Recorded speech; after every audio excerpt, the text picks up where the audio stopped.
अब मैं आपको बड़ी स्क्रीन पर नेताजी सुभाष चंद्र बोस की इसी आखिरी यात्रा के बारे में पूरी डिटेल्स आपको देना चाहता हूं। आप देखिए, आप में से ज्यादातर लोगों को पता नहीं होगा कि नेताजी सुभाष चंद्र बोस की आखिरी यात्रा कब थी, कहां थी और कैसे थी। नेताजी सुभाष चंद्र बोस उस समय अपने सहयोगियों के साथ थाईलैंड के बैंकॉक में थे और 17 अगस्त 1945 को वो बैंकॉक से साइगोन के लिए रवाना हुए। यहां से आप देख पाएंगे 17 अगस्त 1945 बैंकॉक से रवाना हुए साइगोन के लिए, थाईलैंड से रवाना हुए हैं वियतनाम के लिए। और यह तस्वीर उस समय की है जब वो 17 अगस्त को साइगोन एयरपोर्ट पहुंचे थे। अभी आपको वो तस्वीर भी हम दिखाएंगे, जिसे कहा जाता है कि ये उनकी आखिरी तस्वीर है। आपकी स्क्रीन पर जो आप देख रहे हैं, ऐसा माना जाता है कि ये नेताजी सुभाष चंद्र बोस की आखिरी तस्वीर है। वर्ष 1945 में साइगोन एयरपोर्ट पर जब वो लैंड कर रहे थे, ये तब की तस्वीर है। आप देख सकते हैं कि विमान से उतरते हुए उनकी ये तस्वीर है। साइगोन में जब उनके लिए किसी यात्री विमान का इंतजाम नहीं हो पाया तो उन्हें यह बताया गया कि अब उन्हें एक बॉम्बर प्लेन में सफर करना होगा, यानी एक मिलिट्री प्लेन में, एक फाइटर प्लेन में सफर करना होगा। और इस विमान में भी उनके साथ उनका कोई सहयोगी जा नहीं पाएगा, उन्हें अकेले जाना पड़ेगा, क्योंकि ये एक बॉम्बर प्लेन था। क्योंकि विमान में उनके लिए सिर्फ एक ही सीट सुरक्षित थी। लेकिन नेताजी सुभाष चंद्र बोस ने आग्रह किया कि किसी भी तरह एक और सीट का प्रबंध किया जाए, क्योंकि वो अपने साथ आजाद हिंद फौज के कर्नल हबीबुर रहमान को लेकर जाना चाहते थे।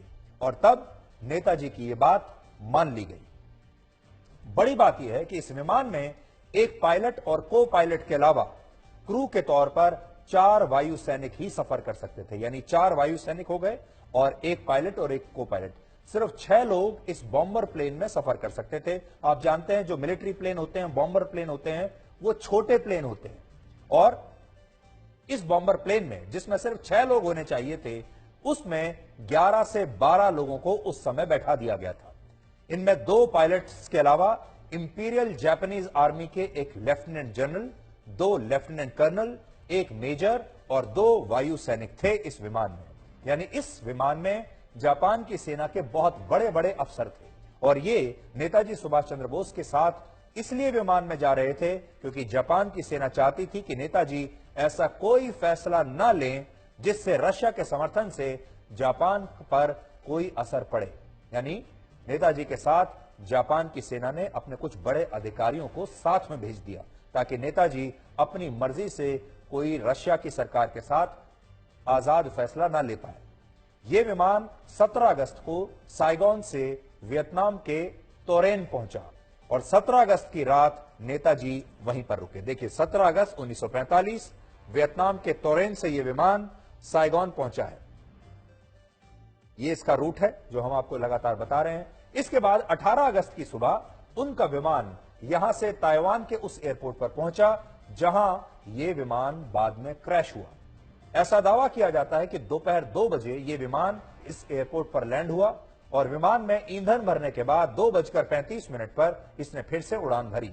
लेकिन टेक ऑफ के दौरान विमान का एक प्रोपेलर टूट गया और उसमें आग लग गई और इसके बाद यह विमान क्रैश हो गया जब ये तोरेन से उड़ा था और ताइहोकू एयरपोर्ट पर यह क्रैश हो गया, यहां पर जो आज ताइवान में है।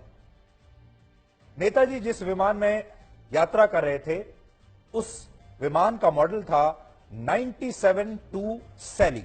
इसे कहा जाता है 97-2 सैली और यह दूसरे विश्व युद्ध का सबसे खतरनाक बॉम्बर प्लेन माना जाता था और इसमें 2 पायलट्स के अलावा ज्यादा से ज्यादा 4 वायु सैनिकों का क्रू एक बार में सफर कर सकता था।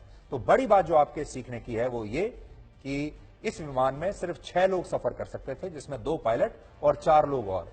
लेकिन हैरानी की बात यह है कि दुर्घटना के समय इस विमान में 11 से 12 लोग मौजूद थे और इस विमान का एक वीडियो भी आज हमने आपके लिए निकाला है जिससे आप समझ पाएंगे कि यह कोई मामूली विमान नहीं था, बल्कि एक ऐसा विमान था जो लगातार दूसरे विश्व युद्ध के केंद्र में रहा, क्योंकि दूसरे विश्व युद्ध में इसे सबसे खतरनाक विमानों में एक माना जाता था। उस जमाने में जब इस मॉडल का कोई विमान क्रैश होता था तो ये एक बहुत बड़ी अंतर्राष्ट्रीय खबर बनती थी, लेकिन नेताजी के मामले में उस दिन ये खबर कहीं भी मीडिया में रिपोर्ट नहीं हुई। इस दुर्घटना में नेताजी के सहयोगी कर्नल हबीबुर रहमान बच गए थे। अब बड़ी बात जो है वो ये, आजाद हिंद फौज में कर्नल हबीबुर रहमान जो नेताजी के सहयोगी थे, जिनके लिए नेताजी ने जिद की जापान की सरकार से कि मैं अकेले नहीं जाऊंगा, मेरे साथ मेरा एक सहयोगी और जाएगा और वो है कर्नल हबीबुर रहमान, और फिर किसी तरीके से उनके लिए भी एक और सीट का इंतजाम किया गया। ये कर्नल हबीबुर रहमान इस विमान दुर्घटना में बच गए थे और उन्होंने बाद में अलग अलग जांच कमेटियों को दिए अपने बयान में कहा कि नेताजी इस विमान में जहां पर बैठे हुए थे उनके ठीक ऊपर पेट्रोल की एक जेरी कैन रखी हुई थी और दुर्घटना के बाद इस कैन से सारा पेट्रोल नेताजी के ऊपर आकर गिर गया और प्लेन क्रैश के बाद जब नेताजी मलबे से बाहर निकलने की कोशिश कर रहे थे तब इसी पेट्रोल की वजह से उनके कपड़ों ने आग पकड़ ली और उनका शरीर जलने लगा। लेकिन कर्नल हबीबुर रहमान कहते हैं कि उन्होंने किसी तरह से नेताजी की मदद की और उनके सिर से उस समय बहुत खून बह रहा था और उस खून को रोकने के लिए उन्होंने नेताजी के सिर पर एक पट्टी भी बांधी। इस दौरान नेताजी सुभाष चंद्र बोस ने उनसे ये कहा कि वो शायद अब बच नहीं पाएंगे, लेकिन हबीबुर रहमान भारत लौटकर देश के लोगों को ये जरूर बताएं कि नेताजी ने आखिरी सांस तक देश को आजाद कराने के लिए लड़ाई लड़ी है।